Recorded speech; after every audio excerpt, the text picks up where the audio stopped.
Yo, what's good, yo? MWC, LOUD, just working off some of that Thanksgiving eating right now, you know what I mean? It's a blessing. Come here and get it in. Thankful for my health, divine health.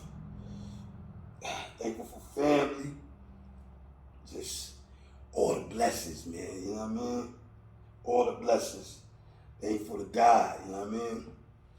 But just want to holler at y'all, man. Just thinking about something, it's Black Friday tomorrow. And I know a lot of y'all are getting ready to do your shopping. You know what I mean? Go out to the stores, run around with the little rat race, shopping online. But with all the things that's been going on recently in the media, you know what I mean, when it comes to Kyrie, comes to Ye, and just in general, man, a lot of truths are being revealed. And you know what I mean, we at a point now to where you just can't turn a blind eye to the truth no more. You know what I mean? Y'all motherfuckers want to be dismissive or call people crazy. You know what I mean? But the truth is staring you right in your face. And it's not a lot of stuff that you haven't heard before, years. You know what I mean? But now, you got cats behind enemy lines telling you, like, yeah, it's the truth. Like, that's what it is. And y'all still like, nah, that can't be true.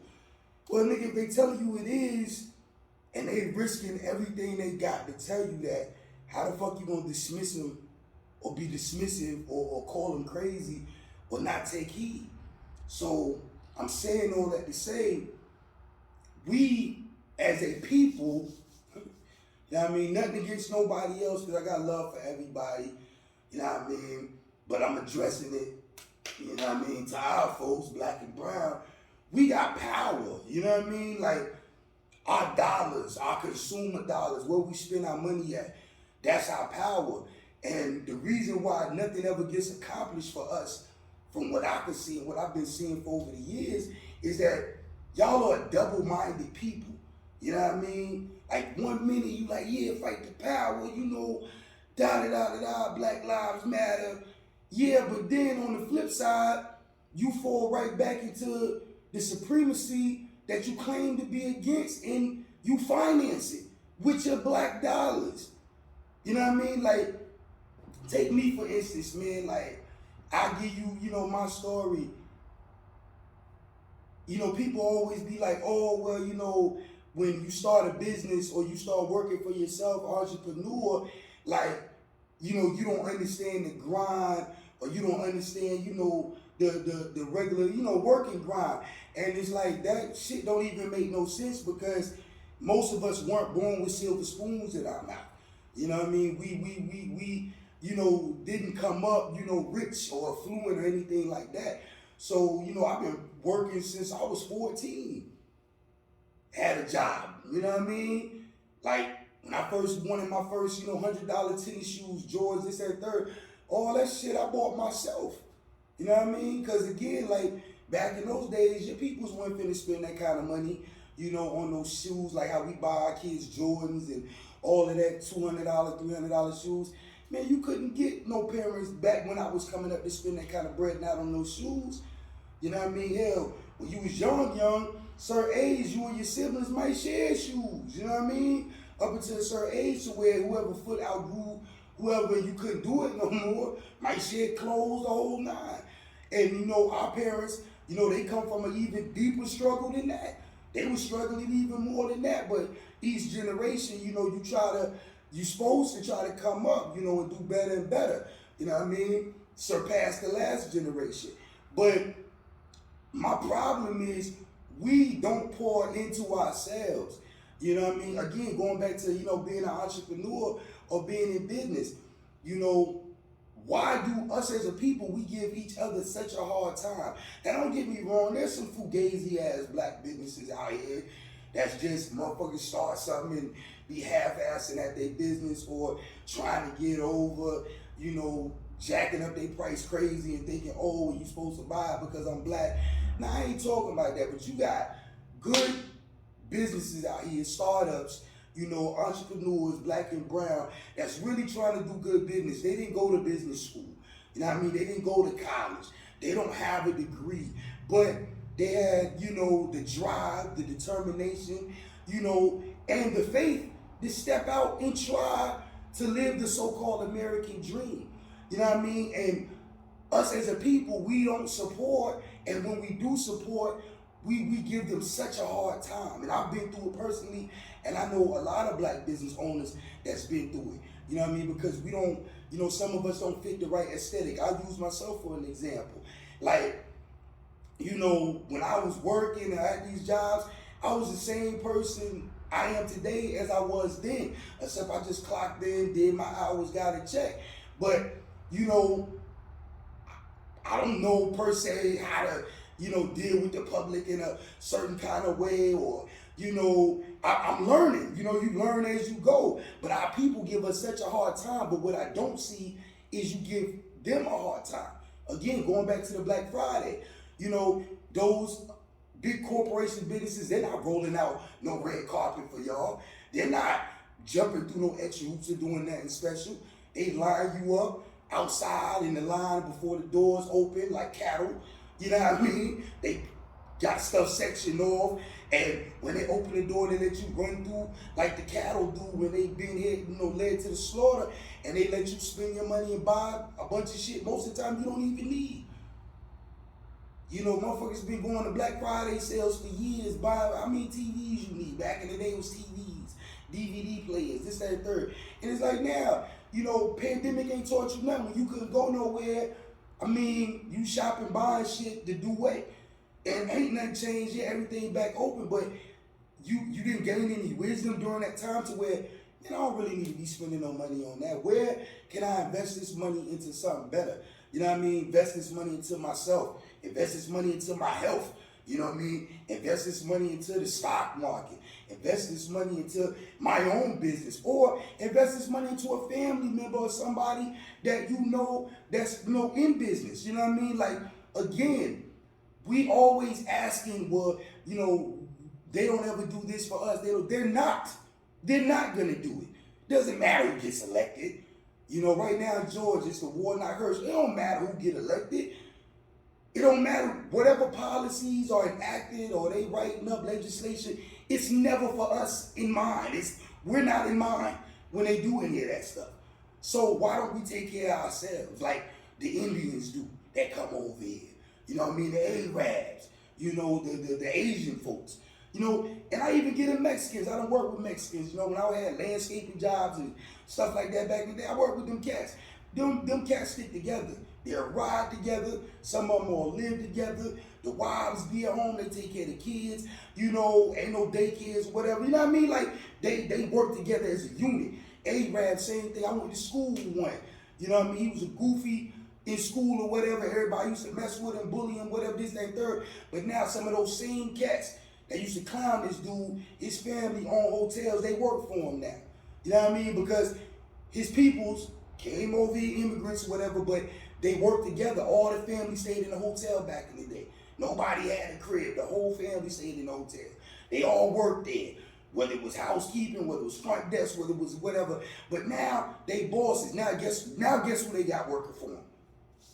Us. And the only thing they do is just come in there and collect their dough. You know what I mean? But again, us as a people, we spend our money with them, no problem. And it's not wrong with that. They own up north, they own all the bodegas and the different shops. And down south, they own the gas stations and, the head spots and all that. We don't really own nothing. And when we do, our people, instead of lining up to spend money with us, y'all will spend money with everybody else. And then you don't give them no shit. When it comes to a black business, y'all want us to jump through hoops. You damn near want us to get down on bended knee, kiss your feet, just for you doing business with us. Because again, it's not like you're just giving us a donation. It's not like you're just giving us your money. You are buying a service.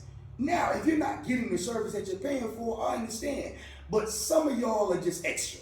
And I'm gonna just call it what it is. I'm in the fitness business. All I do is work out. All I do is work people out. This shit ain't even that deep. And motherfuckers still be extra. Be extra. You know what I mean? Because it's just like they hate to see a runaway slave. They hate to see a nigga that made it off the plantation. And it's like it's almost like they don't want you to win. Like they don't want you to win. And I think back to the civil rights movement when Malcolm and them was coming up and Martin and them was coming up. How the fuck you think they survived? How the fuck you think they was able to make the changes and fight for the rights of their people back then? Through community support.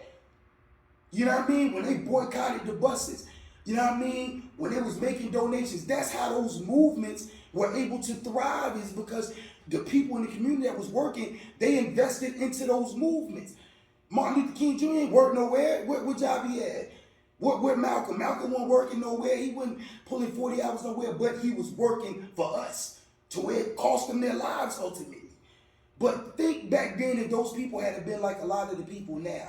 Instead of investing in Martin, or instead of investing in Malcolm, or investing in the community, or the people that's trying to help. Think about back then, they was trying to buy expensive Balenciaga shoes or bags or this, that, and the third.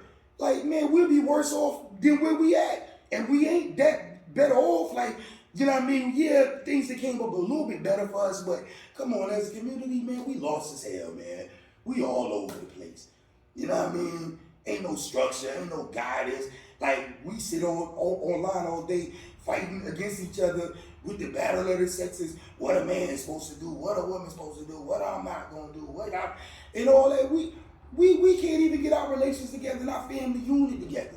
You know what I mean? Shit, I mean, when I just sit back sometimes, that's when I talk, like what Kanye said, I be talking like it's just you and me. When I have these conversations on this podcast thing. You know what I mean? Because, again, everybody be talking all around the world about stuff that don't matter, but refuse to face the truth and the facts that a lot of y'all, right now, y'all the problem. Y'all the problem. Look yourself in the mirror and ask yourself, are you the problem? What are you contributing? Now, one thing I learned from my mom Dukes back in the day, you can't say the word. And that's why I say all the time, like, I ain't trying to convert nobody. I'm not trying to save anybody. I talk the way I talk. I move the way I move. I do what the fuck I do. And if you rock with it, you rock with it. You don't, you don't. It don't matter to me because I don't have but one judge, my Heavenly Father. You know what I mean? That's it, because we all fall short in some way. Like, you know, me and Mom was messing with me, hey, like, I like your podcast, but, you know, that language, boy, that language. And I'm laughing because I'm going to respect my mom, Deuce, and I try to do better, but at the end of the day, this is just who I am, man. You know what I mean? And it's like, people so feel like, you know, I can't listen to the message because of the cursing. And it's like, man, if y'all don't get off that bullshit, like, just stop it. Like, that's another thing. Like, we are, like, some of y'all are so pretentious, you know, with this trying to be the good African-American Negro and all that.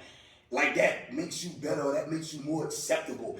Man, they don't give a fuck about that. Like Pac said back in the day, they don't see African-American, they see nigga, period. It don't matter how good you dress, how, you know, proper you talk or whatever. They'll entertain you, but at the end of the day, they don't look at you no different than they look at a person like myself. If anything, they just look like, no, you're just, you know, you're domesticated. You're trained. You're a trained Negro. You know, you're not gonna get loud. You're not gonna curse. You're not gonna show any anger. You're just gonna go with the flow because you want to get along. Get along to get along. How does it go? Get along to go along to get along. That's what you want to do. So they know that you're not a threat. Like, you're a good, you know, good Negro. You know. You're a well-trained Negro, you know what I mean? Like they had back in the day, the house ones. You know, they knew how to be good maids, good butlers, you know, they were proper. So when the slave master would bring guests around, they wouldn't bring none of the field Negroes in the house, but we don't know how to act. You know, we still savages. But, you know, the good domesticated Negroes, you talk good, you speak good, you can read, you know, but you know better than to make any waves. You know your place. And that's just how they treat y'all. So again, and again, if that's how you choose to live your life, that's you. But you can't get mad at those of us that don't give a fuck and we don't choose to live our life like that. And my thing is this: if you don't have the courage to do what we do, then support our courage. support our breaking the chains. You know what I mean? Like, you ain't got to be on Front Street. Like I said, them donators back in the day, in the 60s, civil rights movement, they went out on Front Street. They went out there marching with Malcolm. They went on the stage giving speeches with Malcolm, but they were supporting him because they knew deep down his heart, and they knew what he stood for, and they knew what he was trying to do. And they respected the courage he had to get out there and do that because they didn't have the courage to do the same. And that's how I look at black businesses and entrepreneurs. When I was working, I would always support a black business or a black vendor or somebody trying to do something because that was my dream one day. That one day, you know, and you know, you dream for financial freedom, but as entrepreneurs know, a lot of us know, yeah, it's a long road to that. Because to be honest, we work harder than you being able to go in and clock in. There's plenty of times you be thinking about like, man, like with me, I just go get a job at a gym, you know, do like I used to do, work the front desk, you know, show you little things on equipment, chill, play on my phone, clock out, get my little check and go home. You know what I mean? But, I mean, that's not a fulfilling life for me. You know what I mean? Like, I want something, I'm proud to be able to say I got something of my own. I'm proud to, you know, show my kids that even though my shit might not even be all that, it's mine, it's something, I did it, I work hard to get it, you could do the same and you could do even better. But again, these are the type of niggas that get hated on. These are the type of niggas that don't get no support. But, you know, the person like, oh, well, you know, I just got this promotion at this so-and-so company. Everybody loves support, this and that. But, you know, and again, it's an accomplishment, not downplaying it because that's a good thing. But at the same time, you're looking at it like, but that ain't your shit, though. Yeah, you got a promotion to make that white man or whoever own that company even more money. Because any day he could come and say, hey, well, you know, you did a good job, but we don't need you anymore. And I went through that. I was working at a gym, I ain't gonna mention the name even though they out of business now, but came in the door after the pandemic, no, right before the pandemic. And they were struggling with trainers. You know, I was cased up, you know, probation, the whole nine. So I was even surprised I got hired. And, you know, but I got hired, I guess because they needed the help or whatever. But I hit the ground running, came in there, did my thing. So when I initially worked, I was a workhorse. I'm training all the people doing my thing. All my counterparts, you know, of a different race, ethnic background, whatever, they would just chill. Let me do all the work. But I needed a job, I needed a gig, so I wasn't making no waves, and plus I do this shit, so it wasn't nothing. So long story short, you know, every time you sign up a member, you get commission for that member. That's extra money on your check. But when I first went in there as the black man, thugged out dude or whatever, you know, at first I had to get him to warm up to me because, you know, I'm thinking, because it's an upscale gym, you know, it wasn't a lot of us in there. Like I was like one of the only ones, plus a couple members here and there sprinkled. So, you know, I had to get them to warm up to me because I thought they was going to be scared. I had to make myself, you know, be less aggressive, less threatening, less intimidating, you know, because we're always intimidated. So I had to be less intimidated. So long story short, I would do all the work and everybody else chill. They signing up the members off my work, new members, but they getting the commission, I ain't getting nothing. Tell you how God worked though. Another gym that was in competition with them, another upscale gym, ended up poaching or stealing a lot of the trainers from my gym because they was offering them more bread. Again, I couldn't make no waves. I was just happy to have this job. So I'm the last man standing. So again, I'm holding the whole spot down damn near by myself until they can hire some people, get some help. Then guess who got to train them? Your boy, you know what I mean? But they had to teach me the computer system because now when new people came in, I had to be the one signing them up because I was there most of the time. You know what I mean? They never taught me that before. They was good with me just working, getting them in there, they get the money. But now, since I'm the only one holding the spot down, I got to sign them up. So now I'm making crazy dough. New people come in and they see this black man, this upscale gym. Customers, they love me now. They done warmed up the Dre. I got them listening to hip hop music. We ain't listening to no Britney Spears top 40 bullshit, none of that. I got them in there thugged out. You know what I mean? And I'm talking about these are upscale, affluent, you know, white women, white men, like, but I got them in there, you know, we get me sexy. We doing our thing. Us, the feminists who hate us and call us toxic, the second they have trouble,